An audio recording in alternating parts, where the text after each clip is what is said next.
Hello everyone, welcome to EduGrowth. This is Soumya and today we are going to do class 12th Macroeconomics part 2 of chapter 4 Methods of Calculating National Income. अब hope आपको मेरी videos पसंद आ रही हो। अगर आपको ये video पसंद आए प्लीज वीडियो को लाइक कीजिएगा एंड कोई भी डाउट है नीचे कमेंट सेक्शन में, टेलीग्राम ग्रुप पे या व्हाट्सएप पे भी टेक्स्ट कर सकते हैं। Now let's start. Now this is something about me. अगर आप कॉन्टैक्ट करना चाहते हैं तो आप इस नंबर पे कॉन्टैक्ट कर सकते हैं। लाइव क्लासेस के लिए भी आप कॉन्टैक्ट कर सकते हैं। This is my email ID. You can follow me on Instagram as well. नीचे डिस्क्रिप्शन में आपको इंस्टाग्राम एंड टेलीग्राम के डायरेक्ट लिंक्स मिल जाएंगे, आप वहां पे भी मुझे फॉलो कर सकते हैं।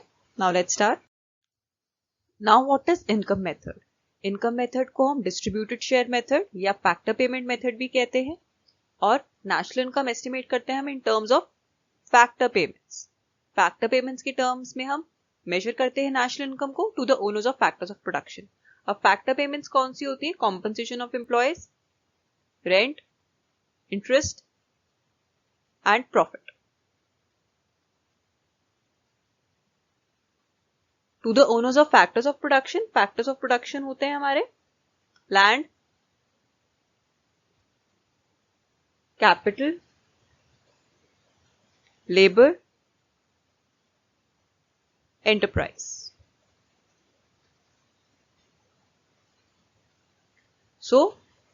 जो नेशनल इनकम है वो एस्टिमेट होती है in terms of factor payments to the owners of factors of production. Owners कौन होते हैं? Households. Now sum total of factor incomes generated within the domestic territory of the country is called domestic income. जो sum total है factor incomes का जो domestic territory में generate होती है ऑफ अ कंट्री, उसको हम domestic income कह देते हैं। एंड अगर इसमें हम net factor income from abroad add कर दें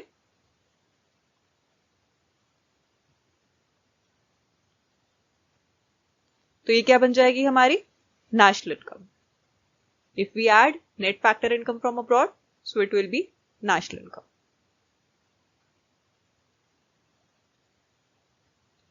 सो डोमेस्टिक इनकम में अगर हम ये ऐड कर देंगे तो नेशनल इनकम बन जाएगी। Now what is factor income? Factor incomes earned income होती है। Income earned as a reward for rendering his factor service. जो इनकम अर्न करते हैं हम फैक्टर सर्विसेज प्रोवाइड करा के, उसको हम फैक्टर इनकम्स कहते हैं। नाउ दिस इज वेजेस और salaries for his labour, rent for his land, interest for his capital, profit for his entrepreneurship. So ये सारी फैक्टर इनकम्स होंगी जो अर्न्ड इनकम है। On the other hand it should be noted that जो transfer incomes हैं ये not earned income है, सो ये इंक्लूड नहीं होती है नेशनल इनकम में। For example old age pension.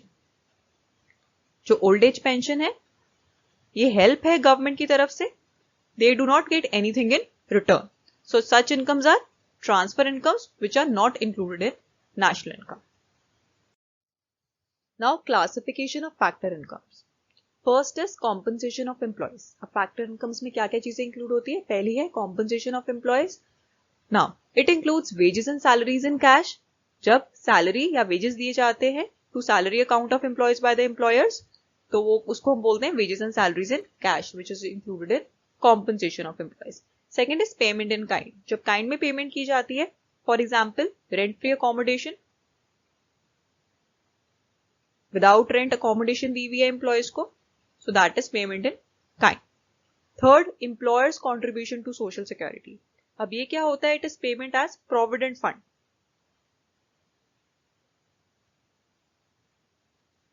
जो कॉन्ट्रीब्यूशंस होती है बाय एम्प्लॉयर्स या on the behalf of employees. Fourth, pension on retirement. अब we have to see here कि जो ओल्ड एज पेंशन है, old age pension is not pension on retirement. जो pension on retirement है वो अर्न्ड इनकम होती है। So old age pension does not refer to pension on retirement, क्योंकि जो पेंशन ऑन रिटायरमेंट है it is part of service contract. Service contract का part है ये between the employer and employee. So they are providing service to the employer, that's why they are getting pension on retirement. Second is operating surplus. Now this is income from property and entrepreneurship.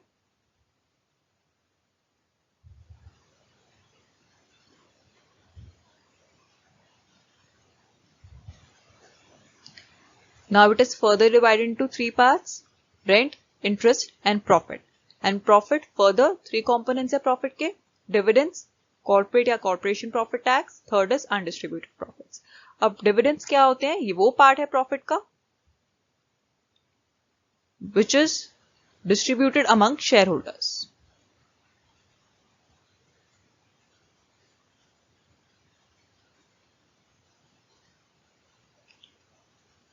इसे हम distributed profit भी कहते हैं. Second is corporate और corporation profit tax. Now this is part of tax which is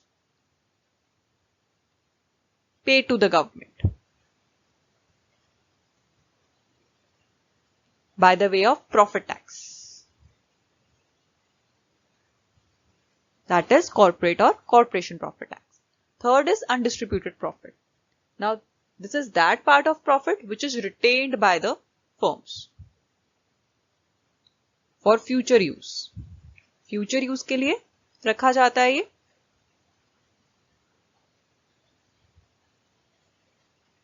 इसे हम corporate saving भी कहते हैं.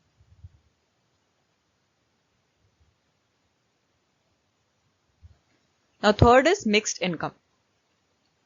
Now mixed income, incomes of self-employed persons using their own land, labor and entrepreneurship. Own labor, land, capital and entrepreneurship. अब ये वो income है self employed लोगों की जो अपना खुद का लैंड, लेबर, कैपिटल, एंटरप्रेन्योरशिप से अपनी इनकम अर्न कर रहे हैं. अब जो ये इनकम होती है it is mixture of wages, rent, interest and profit.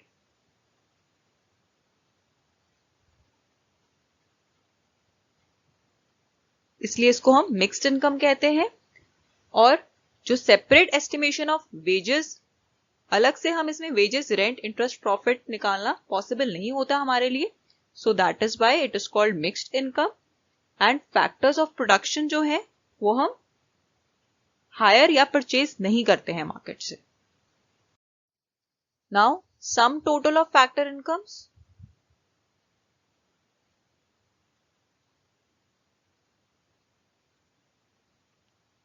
इन तीनों को ऐड करके compensation of employees plus operating surplus plus mixed income क्या निकलेगा? एनडीपी-एफसी. एनडीपी-एफसी में हम फिर NFI, net factor income from abroad, add करके क्या निकाल लेंगे? National income, that is NNPFC. So compensation of employees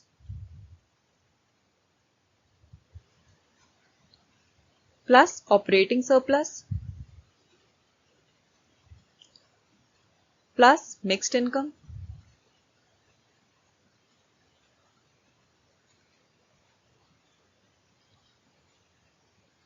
अगर इस पूरे में हम ऐड कर देंगे net factor income from abroad,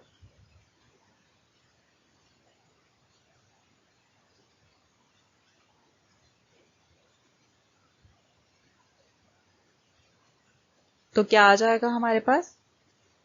NNP-FC, that is national income.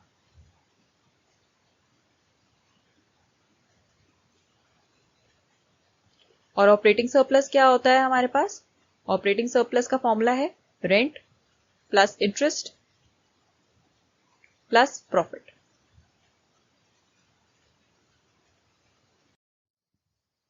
Now precautions regarding income method.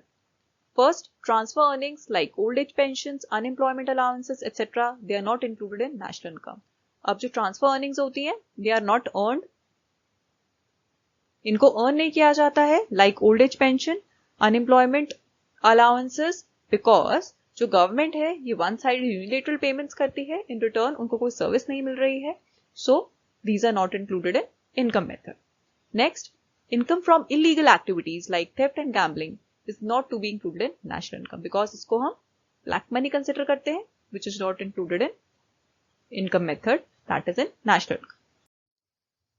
Now commission paid on sale and purchase of second hand goods are to be included in national income. अब sale and purchase of second hand goods को हम consider नहीं करते, but जो commission पे किया जाता है सेल एंड परचेज पे उसको हम कंसिडर करते हैं while calculating national income. Next, brokerage on sale and purchase of shares and bonds is to be included in national income.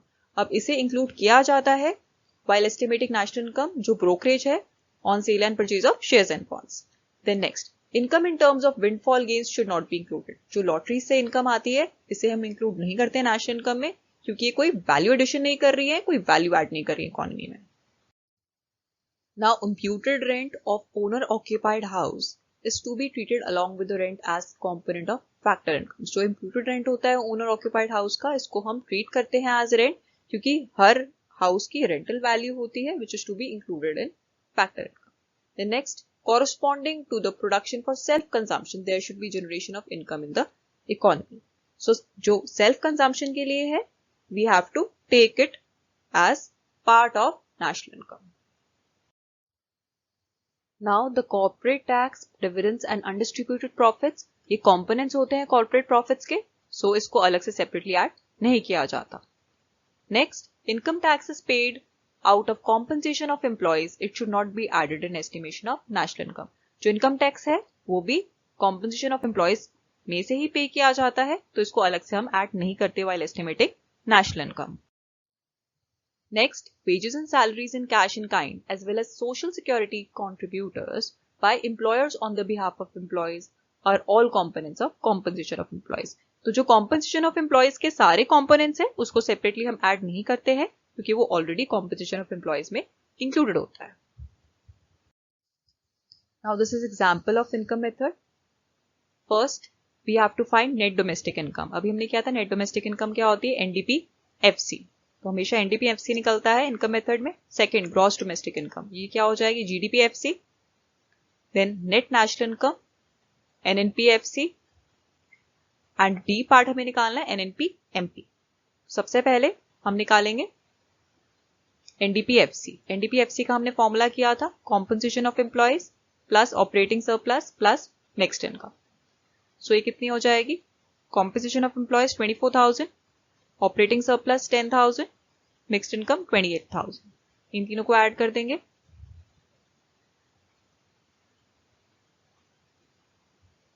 So ये आ जाएगा 62,000. ये वैल्यू करोड़ में है, 62,000 करोड़. This is NDP-FC. अब सेकेंड हमें निकालना है GDP-FC. अगर NDP-FC से हमें GDP-FC निकालना होता है तो हम क्या करेंगे, वील एड डेप्रिसिएशन. तो अगर 62,000 में हम डेप्रिसिएशन ऐड कर देंगे तो हमारे पास क्या आ जाएगा, GDP-FC.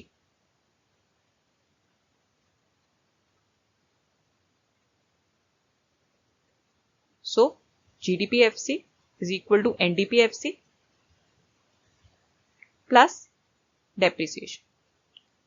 तो कितना हो जाएगा, 62,000, डेप्रिसिएशन कितनी है 1,700, तो ये आ जाएगी 63,700 करोड़. This is GDP-FC. उसके बाद हमें फाइंड करना है NNP-FC.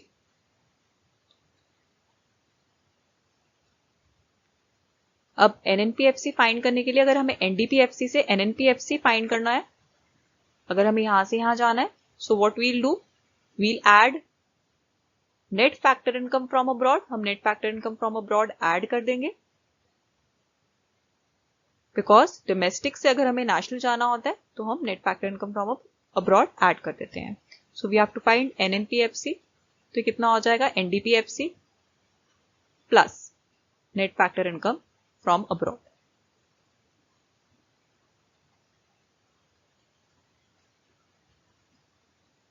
which will be 62,000 plus minus 300.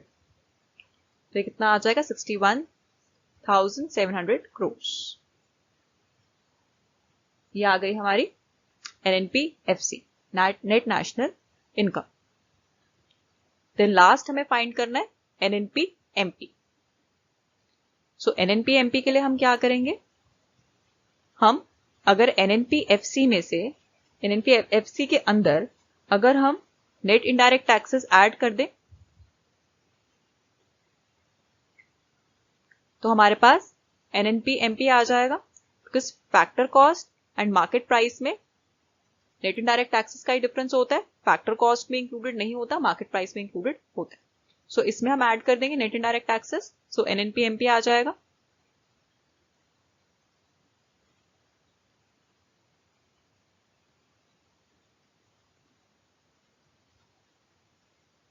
So fourth part, D part, NNP MP, which is equal to NNP FC plus net indirect taxes.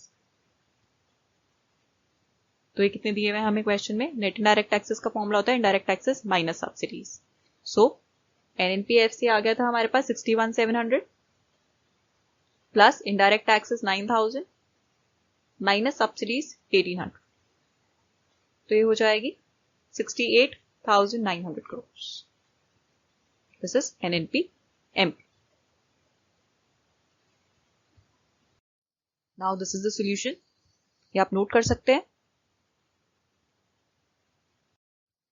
Now second question, calculate domestic income. Domestic income NDP-FC, national income NNP-FC. So NDP-FC के लिए सबसे पहले हमें mixed income plus operating surplus plus compensation of employees add करना है। सो उसमें compensation of employees में क्या क्या आ जाता है हमारे पास? वेजेस। ऑपरेटिंग सरप्लस में क्या आता है? Rent, interest, dividend, undistributed profits, corporate profit tax. ये ऑपरेटिंग सरप्लस, ये मिक्स्ड इनकम है। सोशल सिक्योरिटी कॉन्ट्रीब्यूशन भी आ जाता है।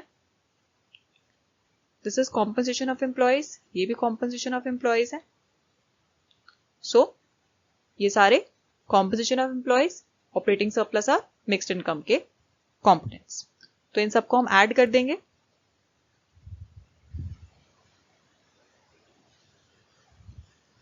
सो ये कितना आ जाएगा?